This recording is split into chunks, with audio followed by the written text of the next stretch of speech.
Hello, everyone. Welcome to Sauna IE. I'm your host, XO, and it's Friday. Ladies and gentlemen, if this is your first time listening to Sauna IE. Sauna IE is a podcast for mental health as well as financial literacy. I believe they go hand in hand because you got to use your mind to make money, if that makes sense. But as well as just cover different topics when it comes to mental health, where it comes to different stigmas, triggers, coping mechanisms, different affects different things that affect our mental health as well. So we cover all those different bases on Sound IE. Last month we had our March for Mental Health, a lot of episodes pertaining to mental health and different mental health aspects. So if you haven't heard those episodes, you can always go back, take a look. If you want to get the whole catalog, you can go to the website, which will be in the show notes at the end of the show. But this month, Financial Literacy Month, April, we're talking about financial literacy. In our last episode, we gave an introduction to financial literacy. And financial literacy, if you don't know, is the ability to understand and effectively use various financial skills, including personal finance management, budgeting, and investing. Financial literacy is the foundation of your relationship with money, and it is a lifelong journey of learning. The earlier you start, the better off you will be, because education is the key to the success when it comes to money. When you have educated yourself, many people find money matters intimidating, but they don't have to be. And that's one of the reasons why we're doing Financial Literacy Month on Sanai, just really educating people more about financial literacy and what it is. In this episode, we're going to dive a little into personal finance, but we're going to really dig deep into bank accounts and emergency funds. But first, let me kick off the show with some quotes of the day. My first quote is, "The answer will come to you if you have unwavering faith." And this quote right here is true. I feel like my faith and my patience have been tested these past 2 weeks, but I've been in a peace state that I didn't really have to lose faith or come out of character when it comes to having patience. But always having faith, no matter what goes on against you. You will have continuously roadblocks, stuff getting thrown at you, stuff not going your way, where you might seem like everything is just crumbling around you. But it's all about keeping that faith no matter what goes on in life, because we're just being tested. And when we're getting tested, we like to retreat instead of going into the storm, going into the fire, and having that faith, like, no matter what happens, I know I'm gonna be good regardless. I'm gonna come out of this stronger than ever. So it's like having that faith within yourself and having that faith no matter what's going on in your life, that things will get better, that your current situation isn't your final destination. And this quote, the word faith, has been coming up a lot. I'm currently reading Think and Grow Rich, and they're talking about the faith mindset, really having that faith mindset and really knowing that you know what it means to have faith. Like, you wake up every day, every morning, you have faith that you wake up the next day. And it's really just having that faith regardless of what's going on in your life, that you know, like, this too shall pass. So always having that faith no matter what. If there's something you're dealing with right now in life, you're just being tested. So don't retreat, analyze the situation, and go into the fire. You'll come out stronger and better, and you'll learn more about yourself. But always have faith. My second quote is, "I've come to believe that all my past failure and frustration were actually laying the foundation for the understanding that have created the new level of living I enjoy now." Man, I know that was a lot. I'll reread it.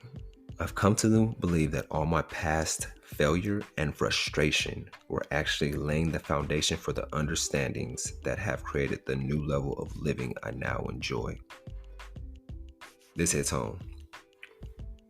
We don't see it at the time, we don't see it in the moment, but a lot of pasts, we may think our past is a failure, but everything that happens in the past shaped to who you are today.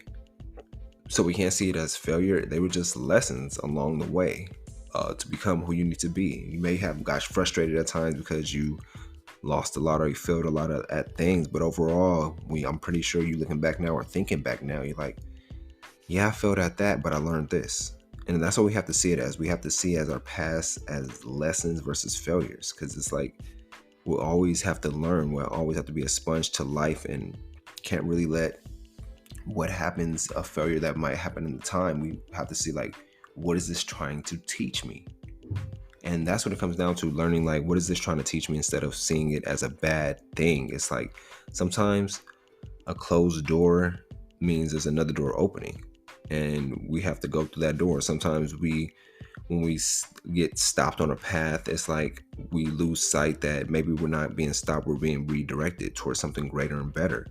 As well as when it comes to frustration, we all get frustrated at things at certain points in time, but you've learned through those frustrations. Like these days, I know myself personally, I focus on meditating more and keeping that peace and keep that calmness, as well as controlling my emotions so I don't get irritated, agitated, or frustrated so fast. And I'm grateful for meditation, because I've learned that about myself, that some things that would usually piss me off really don't get under my skin anymore. And that's because meditation has done wonders. So once again, that quote is, I've come to believe that all my past failure and frustration were actually laying the foundation for the understandings that have created the new level of living I now enjoy. I'm gonna give y'all a brief break, and we're gonna kick off the show with personal finance. Thank y'all for tuning in to Asana IE.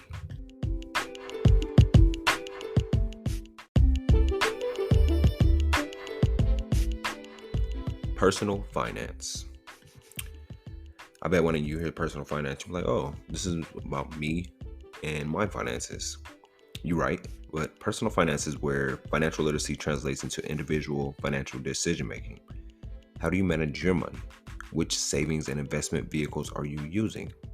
Personal finance is about making and meeting your financial goals, whether owning a home, helping out other members of your family, saving for your children's college education, supporting causes that you care about, planning for retirement, or anything else. Among other topics, it encompasses banking, budgeting, handling debt and credit, and investing. So personal finance is how do you manage your money?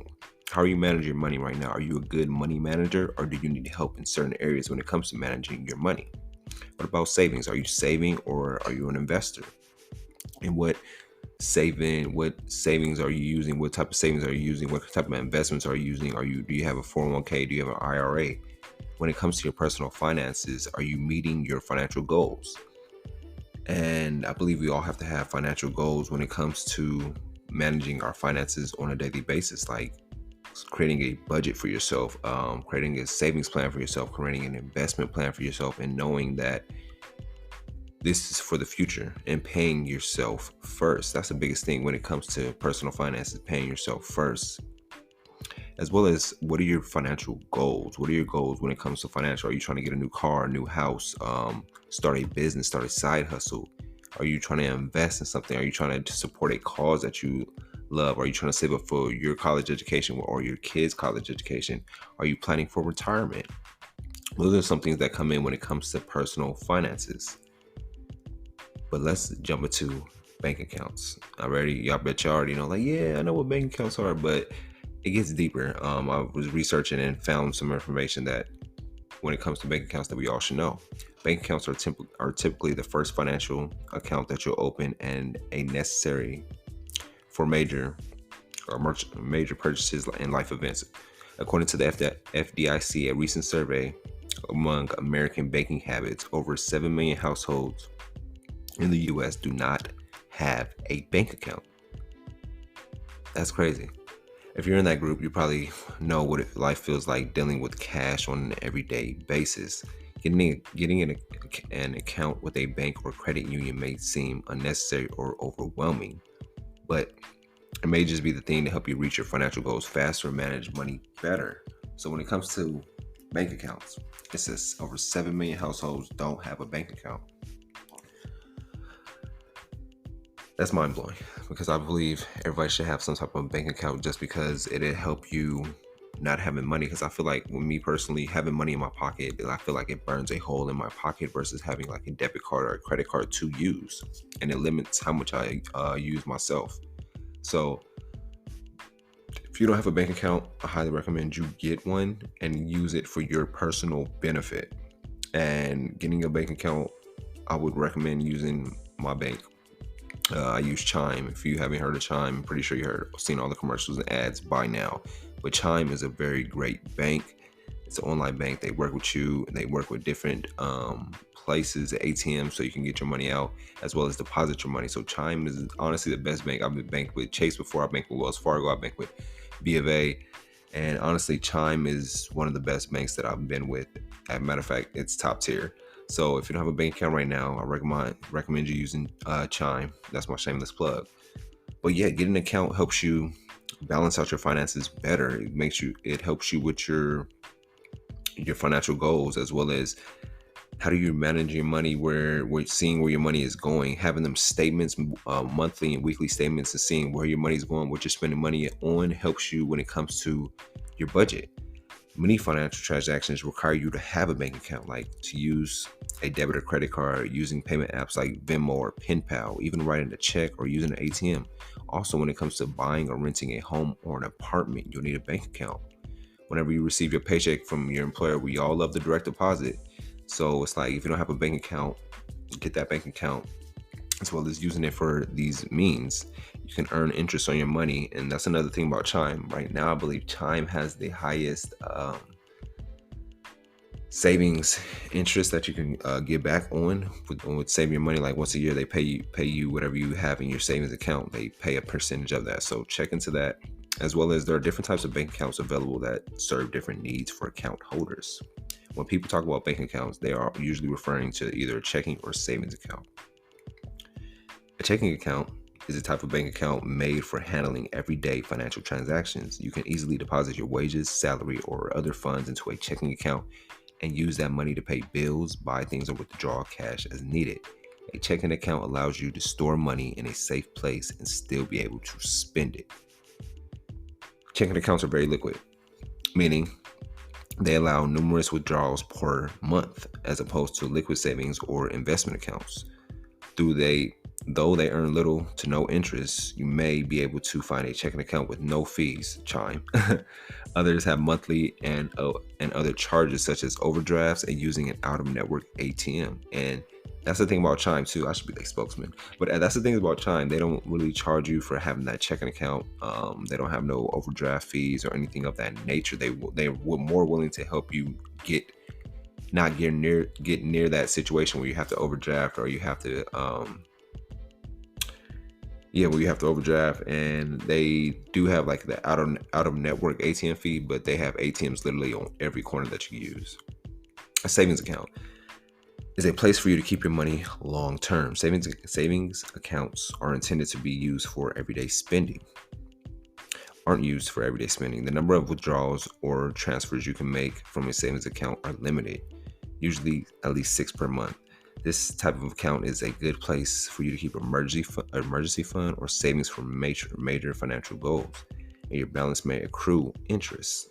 So savings accounts typically pay a low interest rate. Like Chime, I believe, like I said, is one of the top 5 when it comes to interest rates being paid on the savings that you have. But their safety and reliability make them sensible option for saving, available for short-term needs. And then we get into high yield savings accounts. A high yield savings account is another type of savings account that usually pays a much higher rate of interest than a standard savings account. The trade-off for earning more interest on your money is that the high yield accounts tend to require bigger initial deposits, larger minimum balances, and higher fees. So high yield savings accounts, basically, they usually pay on the interest of your whatever you have in your savings account. You have $100, maybe they have a 5% interest rate, or whatever you have in your savings account. They have certain interest rate that go by percentages. They multiply that and they pay you out once a year, which is very great too. Chime also has a high yield savings account. Bank accounts provide a record of your spending, which can help you stick to a budget or catch identity theft or fraudulent purchases. They also sometimes are required when seeking a loan for big purchases like a home. If you're storing cash in places aside from bank accounts, you're more vulnerable to financial emergencies. For example, if you're used to just keeping your money in hiding spots at your home, you don't have many options if that cash gets lost, stolen, or destroyed. In fact, If you open an account at a bank or a credit union, you'll be insured by the FDIC or National Credit Union Association for up to $250,000 in the unlikely event that the financial institution that you bank with fails.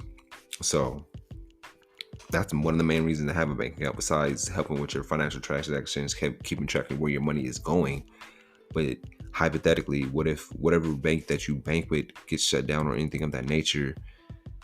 You are insured by the FDIC or the National Credit Union Association with a balance up to $250,000 versus you having your money in a shoebox at home. God forbid your home burns down or something of that nature, and that money is gone. You don't have that money. You don't have that emergency fund. You don't have that at-home savings account.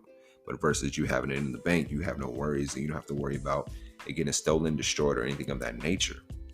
So I highly recommend getting a bank account if you don't have one already. And if you have one, check what type of checking account you have, as well as savings account, and seeing, do they have overdraft fees? Am I getting paid an interest rate on the money that I'm saving? Is there overdraft fees? What about the out of state, out of network ATMs? So really check into what type of checking and savings account you have, so you don't have to get into that whirlwind of paying back or falling into debt or getting to overdraft fees. But that is a segment of bank accounts and different types of bank accounts. I highly recommend you getting an investment account as well. That is very big, especially when you plan on investing in stocks, real estate, bonds, ETF, mutual funds, Bitcoin, any type of cryptocurrency. Getting an investment account so you can invest your money into your future, and have your savings account for your short-term future, for like, oh, this is my savings account for my short-term or mid-term goals, to where you're like, this is my savings account for my financial goals that add up to a year or two from now, versus having an investment account that the investment accounts for like 5 years and 10 years down the line within your future. So do the research on what bank you have, and if you don't have a bank account, still do your research and see which bank account suits you. And I'm gonna give y'all a brief break, and then we're gonna jump into emergency funds.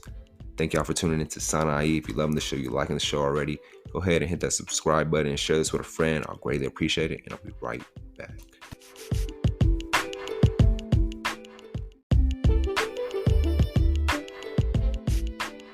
So we go from bank accounts to emergency funds. And I bet you're thinking, like, emergency fund? What is an emergency fund? An emergency fund is not a specific type of bank account, but can be any source of cash that you save to help you handle financial hardships, just like job losses, medical bills, and car repairs. Most people use a separate savings account. The account should total enough to cover at least 3 to 6 months worth of expenses. Emergency funds money should be off limits for paying regular expenses. So emergency funds, I love an emergency fund. I'm really going through right now, myself personally. I use my emergency fund up, so I'm like trying to reestablish it, restack it, rebuild it back up. So this was a perfect episode to discuss that. And it came in handy. It came in handy for an emergency that I needed, and that's what it was really for, having that emergency fund and having that fund to where you're like, okay, even though I got a savings account, I got an investment account, I got a checking account, but this account right here is just for emergency fund, emergency purposes only. Using that for emergency purposes like job losses, medical bills, or car repairs, and really saving up to at least 3 to 6 months worth of expenses. And I bet you wonder, like, why do I need an emergency fund? Because emergency funds can create a financial buffer that can keep you afloat in a time of need without having to rely on credit cards or high interest loans. It can be especially important to have an emergency fund if you have debt, because it can help you avoid borrowing more. And now you're like, okay, I see why I need one. How much should I save? If you don't have an emergency fund already, you should start small. Try setting aside at least like $500, but work your way up to at least half a year's worth of expenses. And you're like, $500? I'm like, yeah, $500. I'm gonna do the math for y'all right now. $500 within a monthly basis, with monthly span saving, which equals saving $17 a day. $17 a day get you $500. in a month. So saving $17 a day and really putting that towards your emergency fund. You'll start off $17 a day, doing that for like a month or two. You already got $1,000 saved up. Save 3 months, 1,500. So if you keep on that $17 a day savings, it'll build up your emergency fund faster. But also calculate and see, what are your monthly expenses each month when it comes to bills, when it comes to eating out, when it comes to gas. I know gas is like an arm and a leg now, but really adding that all in and really aiming towards saving at least 3 to 6 months worth of expenses. The right amount for you depends on your financial circumstances, but a good rule of thumb is to have enough to cover 3 to 6 months worth of living expenses. You might need more if you freelance or work seasonally. For example, if your job would be hard to replace, if you do lose your job, you could use the money to pay for necessities while you find a new one, or the funds supplement your unemployment benefits. Having even $500 saved can get you out of many financial scrapes. Putting something away now and build your fund over time. Now you're like, all right, I know what emergency fund is. I know why I need one. I know how much I should save. Starting off small. Where do I put my emergency fund? Well, I got some options for you. One may be a savings account with a high interest rate and easy access, because an emergency can strike at any time.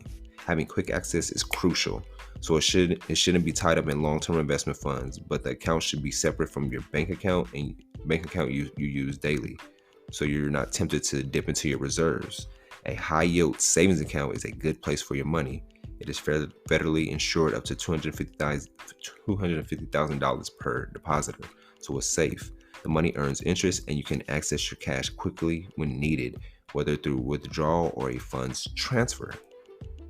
So a savings account or a high-yield savings account would be the perfect places to start working towards your emergency fund, especially if you already have a checking and savings. Create a different account to build that up.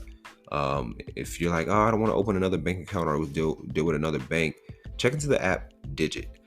Digit is the perfect app when it comes to budgeting, when it comes to creating savings, investment accounts. They have IRA plans on there, as well as goals for you to create an emergency fund, and it does the math for you, and it'll take the money out of your account on a daily basis, so you can build up and you won't even have to look at it or do the math to do it yourself. So you're like, okay, I can use Digit. Bet. How do I build an emergency fund? First thing you would do, calculate the total you want to save. Remember, calculate 3 to 6 month worth of expenses. So you may have to look at your bank statements and see, what were my last expenses for the last 2 to 3 months, and really add each month up and average out what total you might need. Use the app Digit or Every Dollar to help you build your emergency fund, as well as setting a monthly savings goal. This will help you get into the habit of saving regularly and will make the task less daunting. One way to do this is by automatically transferring funds to your savings account each time you get paid. And some bank accounts, some bank apps have that where you can really transfer like 10% of your direct deposit over to your savings account. So check into that as well.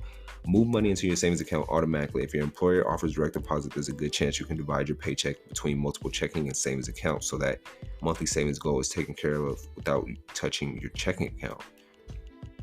Keep the change. Use mobile technology to save automatically each time you make a purchase. There are savings-focused apps that link with checking or other spending accounts to round up the every purchase amounts of your transaction. The extra amount is automatically transferred to a savings account. So check into these apps. We have every app these days that really helps us out, especially when it comes to finances. There's always tons of apps to help us out. I want to bring up Ibotta, but Ibotta is more of a coupon app, but that will help you save in the long run too. So you get the coupons, whatever you buy, and saving that extra on the side for the normal price product. You can put that into your emergency fund as well. As we all know, it is tax season. If you haven't got your tax refund yet, save that. You get a shot at this once a year, and only if you expect a refund. Saving it can be an easy way to boost your emergency stash. While you file your taxes, consider having your refund deposited directly into an emergency account. Alternatively, you can consider adjusting your W-4 tax form so that you have less money withheld. If modifying your deductions is a good option for you, you can direct the extra cash into your emergency fund.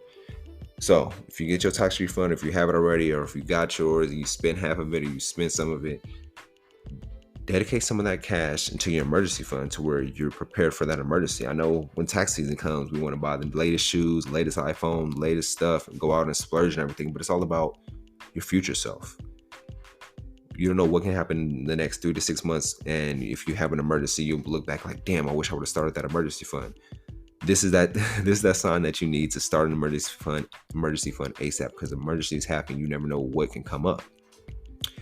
Assess and adjust contributions. Check in after a few months to see how much you've been saving and adjust if needed, especially if you recently withdrew money from your emergency fund, like I did. On the other hand, if you saved up enough to cover 6 months worth of expenses and have extra cash, you might consider investing the additional funds instead. Investing the additional funds. If you have up to your 6 months saved, whatever you have left over, look into investing. That'll be a key asset for your future. All this right here is for your future self. Having an emergency fund is for the future self. Your present self is probably like, oh, I'm good now, I get paid and all that. But like I said, who knows what's going to happen in the next 3 to 6 months where you're going to need that emergency fund. You're going to look back like, damn, should have listened to EXO when he said, start my emergency fund, and you'll be behind. So start that emergency fund now. You can start small, saving $17 a day, and that'll eventually equal up to $500 per the month. And as you get better with it, add more over time. But with that being said, I hope y'all enjoyed the show. Really discussing bank accounts and emergency funds. I know personally I need to get back started on my emergency fund, but I appreciate everybody that's been listening, that's tuned into today's episode. If this episode helped you out, share it with a friend, share it with a parent, share it with a coworker, share it with somebody you know it can help when it comes to bank accounts and emergency funds. Just giving them more information on that. But for you, I want to ask, was this show informative? Do you feel like I educated you enough when it comes to bank accounts and emergency funds? If I did, go ahead and hit that subscribe button. If I didn't, leave me a review. Leave me a review on the website. Check the show notes, and the website's right there. You can leave me a review and let me know how I did. If you're listening to this on Apple Podcasts, you can easily leave a review on there and let me know how I can improve. But if you haven't already, go ahead and subscribe. Send this to a friend. And every person that subscribes through you, I'll send you and that person some merch from the podcast. I greatly appreciate y'all. Follow us on social media. Check out the website. With that being said, let me leave y'all with this. It's not how much you have, it's how you live that makes your life special. Have a good weekend. I'll be back with y'all again on Monday.